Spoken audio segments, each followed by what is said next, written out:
Yesterday, a bunch of students went on the campus of Vanderbilt, and it was a very great school, and or used to be, and went down there and did a sit-in at the chancellor's office because he wouldn't allow a vote on the BDS movement. We're trying to divest from Israel. They're pro-Palestinian, and he wouldn't allow a vote, so they did a sit-in, and they were very upset that they weren't allowed to just do it on their terms for as long as they want and say whatever they want. And like, if they got up, they weren't going to be let back into the room. So they didn't feel that they could get up and leave. And they were worried about getting arrested. It's kind of part of violating the rules. You know, if you got to kind of be ready to take the arrest. Maybe some consequences. In any event, one of the big moments was when they called 911 because one of the protesters allegedly had a tampon in and was claiming if she didn't change it, she was going to get toxic shock. Yes. And here's that 911 call for people who missed it. Toxic shock. Yeah, there is currently a female student who is being denied the right to take a tampon that has been in for multiple hours, which leads to an increased risk of toxic shock syndrome. So while you're saying... Just reading from Wikipedia. Right, so then you should understand... Okay, what you are not hearing is that if she stands up to use the restroom to change her tampon, they are threatening arrest. So it is not an option for her. Ma'am, do you have an emergency? Yes, ma'am, I do. No, do you have an emergency? Not your friend that's inside. Do you have an emergency? That is my emergency. I don't remember the time that I needed to have an emergency personally to call 911 for help. I don't remember the time. That's information. Okay. So Snap. I love it. The right to change her tampon. Yes. It's right after speech and religion. You might have missed it when you read. These Republicans, man. So she got up, she got out, and the tampon was changed. And reportedly, it was changed in front of others. I heard that she No, died. what? She lived.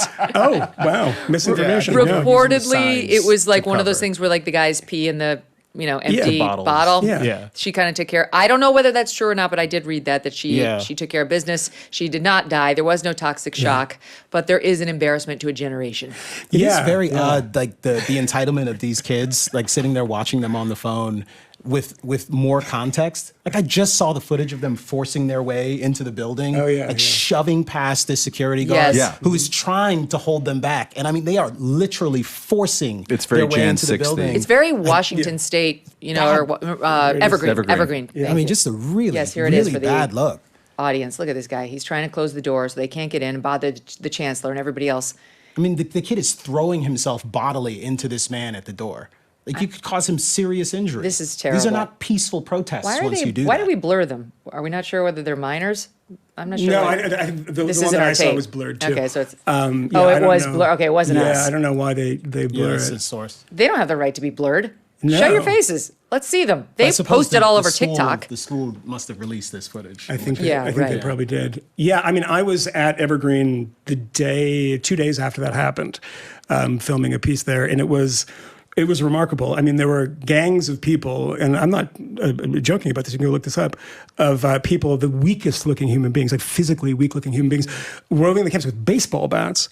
To enforce their vision of the world, this kind of Maoist idea that if you're not with us, we're going to, baseball bat you. They didn't end up doing that because they couldn't lift them I can't over their imagine shoulders. the But swings on those I guys. walked into, this is true, so this is the language policing of these people. This kind of, it's so bizarre. So I was talking to these young people, and I told them, or interviewed, a very difficult interview to do because they're all very hostile. And I said, if you guys want to break off the interview, you want to stop, just tell me. And they went and had a little conclave and came back and they said, it's a true story, said, we would appreciate if you didn't use you guys to us. And she said, snapping. and she said, can you use y'all? And I said, and I'm not, my producer can absolutely attest to this happening. I said, and this was the biggest fail of a joke of all time. I thought it was great, but it was like it died. I said, well, ma'am, I don't want to appropriate Southern culture, which isn't mine, by saying y'all. And they looked at me like, if this was the Cultural Revolution, I would have been shot on the spot. But the madness that had overtaken these people, in that example, it reminded me of the guy who was the president of Evergreen, who they wouldn't let go to the bathroom. Do you remember this? Yeah. There's video of this, and they said, no, you're not allowed to go to the bathroom. And he said, okay. And he's asking them, may I please leave my office? And they say no.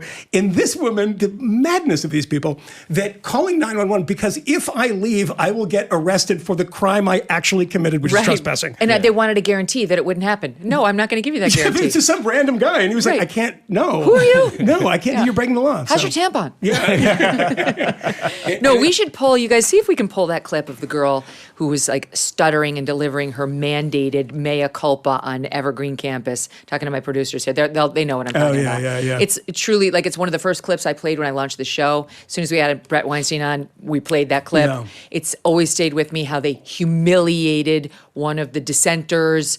And it was a black student who was kind of like, Correct, are yeah. we doing what's right? I feel kind of uncomfortable about like harassing a professor just because he didn't think we should divide each other by race and mandate that the whites stay off campus so that, it's like this whole racial protest. Michael's Vice News piece on that changed my mind about the importance of campus culture kind of wars. Up till that moment, I was like, maybe it's overblown.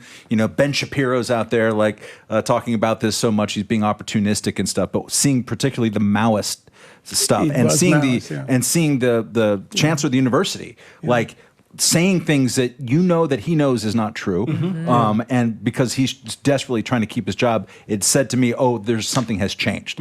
People are afraid of the proletariats doing one the of the revolution. most amazing things, and we didn't get this into this piece, but if you follow me on Instagram, I think I posted it there, some of the outtakes. When I was interviewing, I think George Bridges was his name, you'd seen how the language policing had taken over people's brains, and I said to him, here's a scenario, and I said, just war game this with me.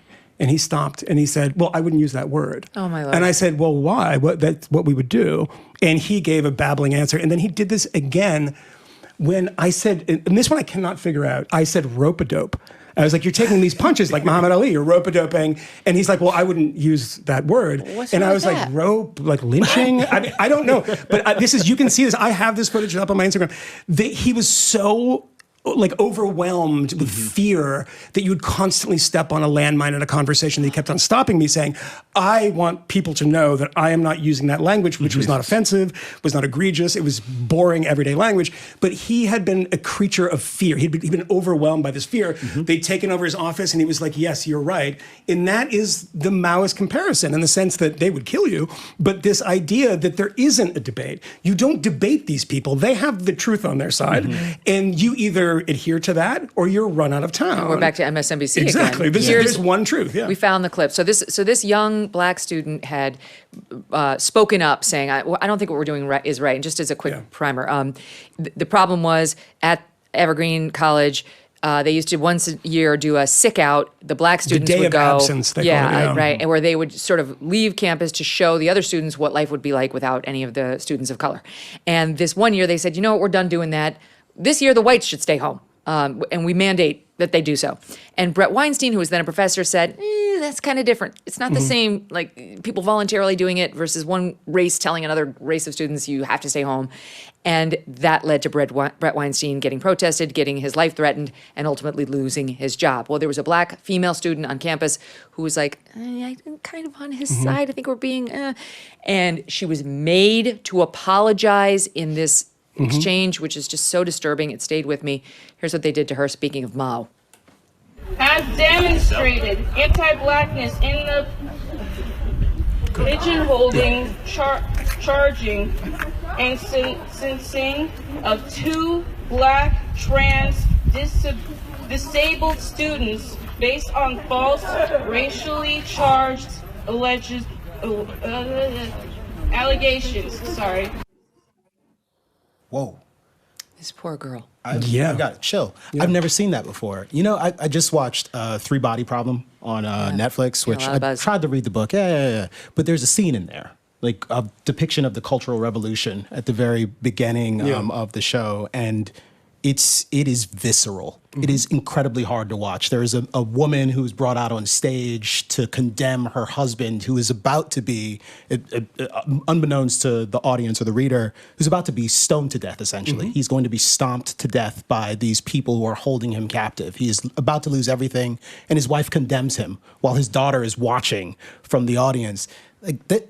these are not identical circumstances by any stretch of the imagination, but the mechanics are the same. Yeah. The particular ideas, this is actually why I have a problem with the word wokeness, because it focuses you on the wrong thing in my estimation. Like the particular ideas are bad, and I want to fight and argue about those ideas. But what I am most aggrieved by is the fact that so many people have abandoned like civility, that they don't care about civil liberties anymore. This idea of a culture of free expression where people have differences of opinion and we can have a conversation about that. Yeah. Like they've abandoned all of that in service of a totalitarian impulse to forcefully impose their views on you, to condemn any sort of dissension in the ranks. Even an appeal for a reasonable conversation is somehow incredibly suspect. It is so dangerous, and people don't appreciate that. And I do think there is a real risk if we're paying too much attention to the particular bad ideas that are being articulated and not